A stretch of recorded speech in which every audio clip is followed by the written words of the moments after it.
3 weeks ago, if you'd asked me how my life was going, I would have smiled and said, "It's good. Busy, but good." And I would have believed it. I was 32, living in a quiet neighborhood outside Phoenix, the kind with identical mailboxes and lawns that somehow stay green even in August. I had a solid job in operations management for a logistics company. Nothing glamorous, but dependable. I paid my bills on time, I packed my lunches, I had a retirement account that I actually checked. My life wasn't exciting, but it was stable, and I'd spent years thinking that stability was the prize. I was the reliable one, the fixer, the person everyone leaned on when things got complicated. If a plan fell apart, I rebuilt it. If someone panicked, I stayed calm. If something needed to be handled quietly and responsibly, it landed on my shoulders. People used to say, "Rachel, you're so grounded," like it was a compliment. And for a long time, I wore it proudly. Being grounded meant I was safe. It meant I didn't make reckless choices. It meant I was the kind of woman you could build a future with. Or so I thought. Because what no one tells you is that when you're always the steady one, people start to treat your strength like it's automatic, like it doesn't cost you anything, like it'll always be there no matter how much weight they pile on. I was engaged to Daniel Brooks, or at least that's what the ring on my finger said. We'd been together for 4 years, living together for 2. To the outside world, we made sense. He was charming, social, the kind of guy who could talk his way into any room. I was the planner, the organizer, the one who made sure things actually worked. Friends joked that we balanced each other out, and I believed that too. What I didn't know, what I couldn't see yet, is that balance can quietly turn into imbalance. That compromise, when it only flows in one direction, starts to look a lot like erasure. 3 weeks ago, I still thought I was building a life with someone who had my back. 3 weeks ago, I didn't know I was already being edged out of my own future. And here's the part that still messes with my head. There wasn't a single explosive moment at first. No screaming, no obvious betrayal, just a series of small dismissals, subtle shifts, conversations that left me feeling unsettled, even though nothing sounded wrong on the surface. Have you ever had that feeling? Like something in your life looks fine from the outside, but inside a quiet alarm keeps going off and you keep telling yourself to ignore it? That was me, and I ignored it right up until the day everything I thought was solid cracked open. Looking back now, I can see how it happened. Not all at once, not in a way that would have made any of my friends grab my arm and say, "Rachel, wake up." It was slower than that, softer, the kind of change that sneaks in while you're busy being reasonable. Daniel wasn't a bad man in obvious ways. That's what made it so confusing. He didn't yell, he didn't insult me outright, he didn't come home drunk every night or disappear without explanation. He smiled, he joked, he told me he loved me, and most days that felt like enough. When we first moved in together, things felt like a partnership. We talked about the future in broad, hopeful strokes: marriage, kids someday, a house with a yard big enough for a dog we hadn't picked yet. I handled the logistics because I was good at them: lease agreements, budgets, utilities. Daniel used to joke that I was the adult in the room, and I laughed because I thought he meant it affectionately. When his career hit a rough patch, I stepped in without hesitation, covered more of the rent for a few months, took on extra responsibilities at work so we'd have a cushion. I told myself that's what you do when you love someone. You absorb the shock so they don't have to. And for a while, he was grateful, or at least he said he was. But gratitude has a way of fading when support becomes expected, when help turns into baseline, when sacrifice becomes invisible because it's always been there. I adjusted my schedule around his. If his family needed him on short notice, we canceled plans. If he was stressed, I softened my tone, chose my words carefully, waited for a better moment that never quite came. I became very good at shrinking my needs so they wouldn't take up too much space. I told myself I was being mature. I told myself I was being understanding. I told myself that relationships weren't about keeping score. The thing is, when you stop keeping score entirely, you're usually the only one paying attention to the cost. There were moments, small ones, where something in me would tighten, a conversation cut short, a decision made without me, a vague answer when I asked a simple question. Nothing I could point to and say, "This is wrong," just enough to make me feel slightly off balance. Whenever that feeling surfaced, I talked myself out of it. "You're tired, you're stressed, you're overthinking." Daniel would say things like, "You know I'm not great with details," or "You're just better at this stuff than I am." And instead of hearing that as a warning, I heard it as a compliment. I filled in the gaps, I smoothed the edges, I carried the weight. Friends told me how lucky I was to have someone who let me lead. They didn't see how lonely leadership can feel when no one is standing beside you.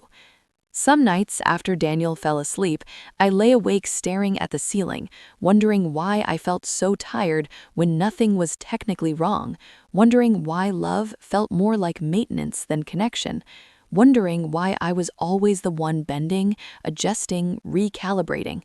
But then morning would come, coffee would brew, life would move forward, and I would choose not to look too closely at the quiet sadness settling into my chest, because acknowledging it felt selfish, dramatic, unfair. After all, Daniel wasn't doing anything wrong. At least, that's what I kept telling myself.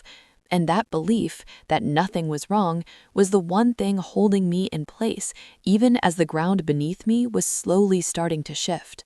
The shift didn't happen overnight. It crept in disguised as practicality, wrapped in reasonable explanations that sounded mature if you didn't listen too closely. Daniel started saying things like, "We should loop my family in before making big decisions," which sounded fair, until I realized I wasn't included in those conversations at all. Plans would be discussed, adjusted, sometimes finalized, and I'd find out afterward, usually in passing, like it was already settled and my role was simply to catch up. When I asked questions, his tone would change. Not harsh, just firm, defensive in a way that made me feel like I'd stepped out of line. "You're reading too much into it," he'd say. "Why are you making this a thing? Can we not turn everything into a problem?" And just like that, the focus shifted from the decision itself to my reaction to it. I noticed it first with money. Small things at the beginning. Accounts he preferred to manage his way. Expenses that were suddenly vague. Conversations that ended with, "I'll explain later," and never actually did. I work in operations. I live in numbers. Lack of clarity isn't just uncomfortable for me, it's a red flag. But every time I pressed, Daniel sighed like I was exhausting him. "Do you not trust me?" he asked once, eyebrows raised like the answer should have been obvious. I hated that question, not because I didn't trust him, but because it framed my need for transparency as a character flaw, as if wanting to understand the life we were building together was somehow an accusation. The more he used that line, the more careful I became. I started rehearsing questions in my head before asking them, softening them, removing any edge, making sure I sounded supportive instead of concerned. Somewhere along the way, I realized I was negotiating for information about my own future. That realization should have made me angry. Instead, it made me quiet. And silence, I learned, can be mistaken for consent. Daniel leaned harder into the idea that I was the practical one. Whenever I expressed discomfort about finances, about family boundaries, about decisions being made without me, he reframed it as me being controlling, too rigid, too focused on details that didn't really matter. "Not everything needs to be dissected," he told me one night after I asked for clarification about a financial commitment I hadn't agreed to. "Sometimes you just have to trust the people you love." Love, trust, commitment. He used those words like shields, deflecting responsibility back onto me. And the worst part? It worked. I started doubting myself, wondering if I really was too intense, too analytical, too much. I'd spent so long being the dependable one that the idea of being seen as difficult terrified me. But the anger was there, even if I didn't name it yet. It lived in my jaw when I clenched it during conversations, in the tightness behind my eyes when I nodded along to decisions that left me feeling sidelined. Friends noticed something was off. "You seem tired," one of them said. "You okay?" asked another. I said I was fine. Of course I did. What I didn't say was that I felt like I was slowly being edited out of my own life, that every time I tried to assert myself, I was told, gently, calmly, that my instincts were the problem. And that's when the anger finally started to sharpen. Because once you realize someone is benefiting from your silence, it becomes impossible not to see how unfair the arrangement really is.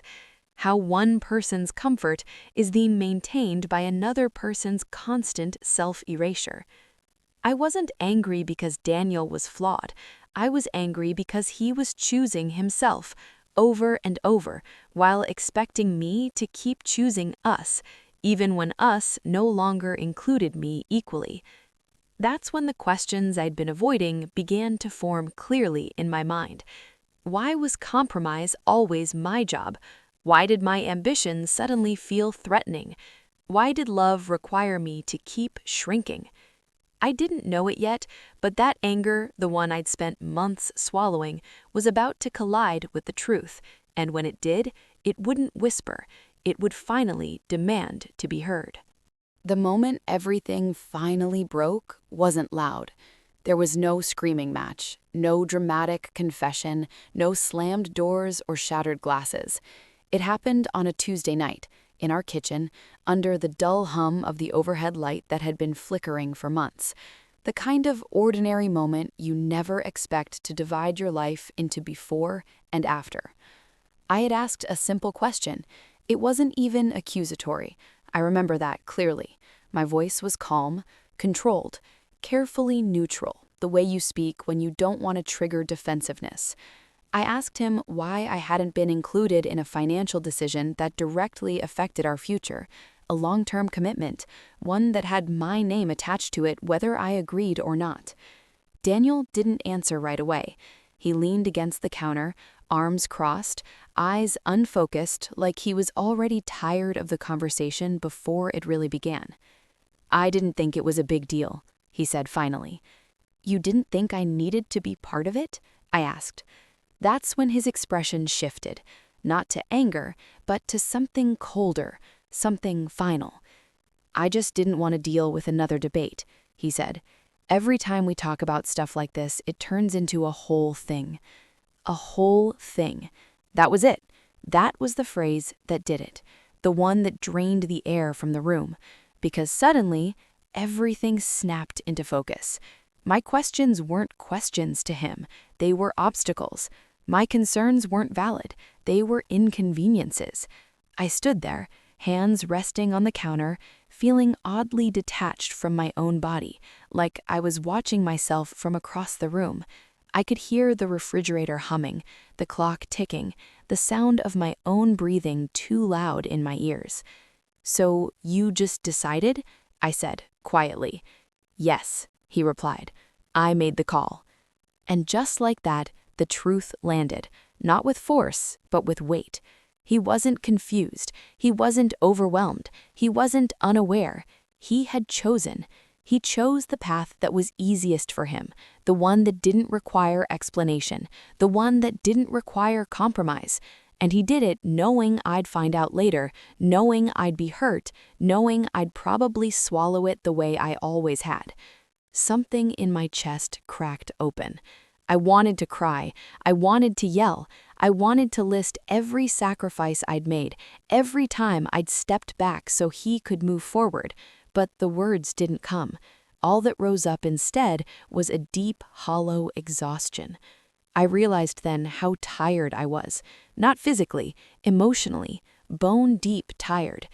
tired of negotiating for basic respect, tired of being told my instincts were the problem, tired of loving someone who seemed perfectly comfortable letting me disappear as long as his life stayed smooth. Daniel kept talking, trying to explain himself, but his voice faded into background noise. I nodded automatically, not because I agreed, but because I didn't have the energy to resist anymore. That scared me more than anything, because anger, at least, means you still believe something can change. Silence means you've already started letting go. Later that night, after he went to bed, I sat alone in the living room with the lights off. The house felt unfamiliar, too quiet, like it belonged to someone else. I stared at the dark window, my reflection barely visible, and tried to remember the last time I felt truly seen in my own home. I couldn't. That's when the despair settled in, not dramatic, not sharp, but heavy.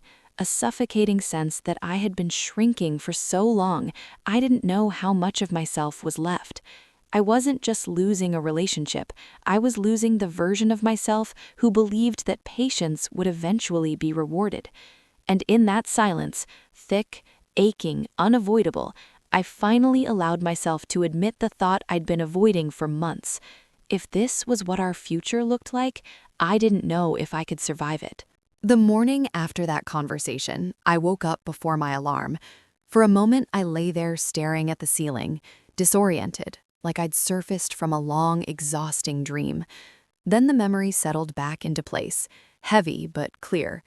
Nothing had changed overnight, and somehow everything had. Daniel moved through the house like usual, coffee brewing, keys clinking, the familiar rhythm of our shared routine.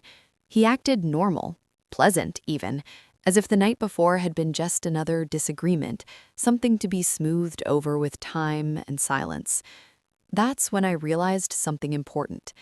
If I didn't do anything, nothing would ever change. I didn't confront him that morning. I didn't argue. I didn't explain how broken I felt. For the first time in months, I stopped trying to be understood by him. Instead, I listened to myself. I went to work and sat at my desk, staring at my screen long after the numbers stopped making sense. Somewhere between emails and meetings, a thought surfaced, quiet but firm. What if I stopped centering my life around someone who had already decided where I fit? That question didn't come with anger, it came with relief.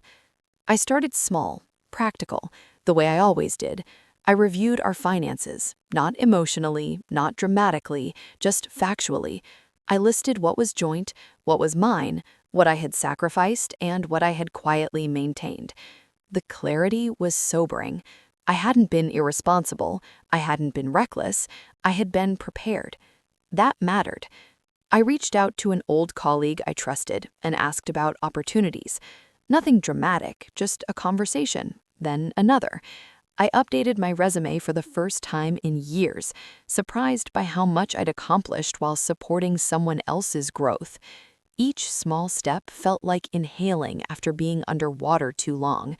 I didn't tell Daniel what I was doing, not because I was hiding it, but because I no longer needed his approval. I had spent so much time explaining myself that silence felt like a form of self-respect. At night, instead of replaying arguments in my head, I started imagining something else. Not a fantasy, not revenge, but possibility. A version of my life that wasn't defined by constant negotiation.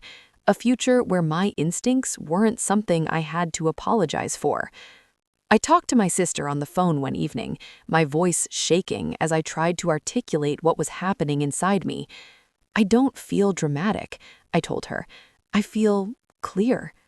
"That's how you know it's real," she said. "You're not reacting, you're choosing." That word stayed with me, choosing. I wasn't planning a dramatic exit. I wasn't trying to punish Daniel. I wasn't even sure yet what the final outcome would be. All I knew was that I couldn't unsee the truth anymore. Love shouldn't require you to disappear. Trust shouldn't demand silence. Commitment shouldn't feel like surrender. For the first time in a long time, I stopped asking, "How do we fix this?" and started asking, what do I need to survive this? The answer wasn't immediate, but it was steady. I needed autonomy. I needed honesty. I needed a future that didn't depend on someone else deciding I was worthy of a seat at the table. The despair from the night before didn't vanish. It softened. It transformed into something sturdier. Resolve. I wasn't ready to confront him yet. I wasn't ready to leave, but I was ready to stop shrinking. And once that shift happened, once I chose to listen to the voice I'd been quieting for so long, there was no going back to the woman I'd been before. I didn't know exactly how the story would end. I just knew that for the first time, it would include me. The truth has a way of surfacing when you stop protecting the lie. I didn't go looking for proof. I wasn't snooping or setting traps or trying to catch Daniel in something. I'd done enough of that emotionally already. What happened next unfolded almost on its own, the way things do when you stop filling in the gaps for someone else. It started with a phone call. One afternoon, while I was at work, Daniel's mother called me. That wasn't unusual. She and I had always been cordial, even warm. But her voice that day was different, hesitant, careful, like she was testing each word before letting it land. "Rachel," she said, "I wanted to ask you something, and I hope you don't take it the wrong way." My stomach tightened. She told me about a financial arrangement Daniel had discussed with his family, a commitment he'd framed as temporary, strategic, necessary, one that, according to him, I was fully aware of and on board with. I felt something inside me go very still. "I'm sorry," I said slowly, "but I don't know what you're talking about." The silence on the other end of the line was long and unmistakable. When we hung up, I didn't cry. I didn't panic. I opened my laptop and pulled up documents I'd been too polite to demand earlier. Emails, agreements, numbers that told a story without emotion or interpretation. And there it was. Daniel hadn't just excluded me. He had used my stability as collateral. He'd made commitments assuming I would absorb the consequences the way I always had, quietly, reliably, without complaint. He had built plans that depended on my silence and my sense of responsibility to keep everything afloat. That night, I asked him to sit down. He knew before I said anything. I could see it in his posture, the way his shoulders stiffened, the way his eyes darted briefly toward the door like he was calculating exits. I didn't raise my voice. I didn't accuse. I laid the facts out in front of him, one by one, and waited. For the first time, he didn't deflect. He tried to justify it, of course. Stress, pressure, family expectations. He told me he'd meant to explain, that he was just waiting for the right time, that he assumed I'd understand. That word again, understand. "I understand perfectly," I said, and I meant it. I understood that he had made choices that benefited him, banking on my reliability to clean up the aftermath. I understood that he didn't see my partnership as something that required consent, just compliance. When I told him I was stepping away, truly stepping away, his reaction surprised me. He panicked, not because he was losing me emotionally, but because the structure he'd built around my presence was collapsing. He asked what that meant for the commitments, for the plans, for the timelines. I watched the realization settle in slowly. Without me cushioning the fall, he would have to face the consequences himself. "That's not fair," he said. I almost laughed. Fairness had never been the standard when it came to my sacrifices. But now that the balance had shifted, now that he was exposed to the weight I'd been carrying, it suddenly mattered. I didn't threaten him. I didn't gloat. I simply made it clear that I would no longer participate in arrangements I hadn't agreed to, that I would protect my finances, my future, my autonomy. The fallout was immediate. Conversations with his family became tense. Plans unraveled. Assumptions were questioned. The narrative he'd constructed of a united front, of my quiet approval, no longer held up. And the strangest part?